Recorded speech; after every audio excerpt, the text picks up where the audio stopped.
प्रहार party अध्यक्ष किसान नेता बच्चू कडू के नेतृत्व में नागपुर चंद्रपुर महामार्ग पर हुआ चक्का जाम। किसान आंदोलन 2 घंटे चला। नागपुर हाईवे की ट्रैफिक जाम। विदर्भ में हुई 2 महीने की बारिश से किसानों की खेतों की फसल की भारी पैमाने में नुकसान हुआ। विदर्भ के किसान हर दिन आत्महत्या करने राज्य सरकार की तरफ से किसानों की कर्ज माफी मुद्दे को लेकर प्रहार नेता बच्चू कडू ने सैकड़ों किसानों के साथ हाईवे पर आंदोलन किया। मुख्यमंत्री फडणवीस पर आरोप लगाते हुए कहा, विदर्भ के मुख्यमंत्री रहने के बाद भी विदर्भ के किसानों को न्याय नहीं मिल रहा है।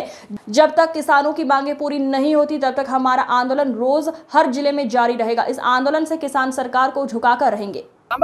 हे इथल्या शेतकऱ्यांना चक्का जाम केलेला आहे। विदर्भात अतिशय वाईट अवस्था आहे। धान उत्पादक शेतकरी मेला, सोयाबीन, कापूस काही हाती येणार नाही आणि आलेला मालाला सुद्धा भाव नाही आहे। पालकमंत्री उईके आहे ते आलेच नाही, अजून कोणाच्या शेतकऱ्याच्या धुऱ्यावर घेतलं नाही, साध्या बैठकीने आहे। तो कलेक्टरला 20 दिवस अगोदर निवेदन दिलं, त्यानं काल उत्तर दिलं। तुम्ही फक्त काय रेतीच्या गाडीवर लक्ष ठेवता का? इथं शेतकरी रोज मरता आहे। आज अर्ध्यापेक्षा कमी उत्पादन घटलेलं आहे। एकतर आम्ही पाहतोय आजार प्रचंड रोग सोयाबीनवर आलेला आहे।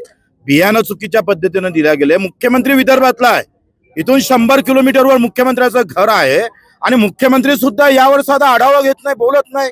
कर्जमुक्ती आणि हमी भाव जेपर्यंत तुम्ही घोषणा करत नाही तसे आंदोलन प्रत्येक जिल्ह्यात, प्रत्येक तालुक्यात रोज एका जिल्ह्यात 2-2 आंदोलन झाल्याशिवाय राहणार नाही।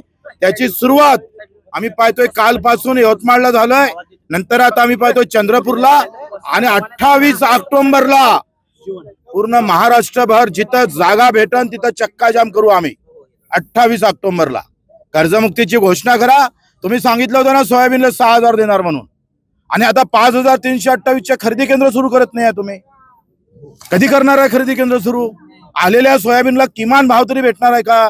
जसं तेलंगणा हेक्टरी 5000 सोयाबीनला देतं, एकरी देतं 5000, तुम्ही काय देणार आहे? लुटलं जास्त।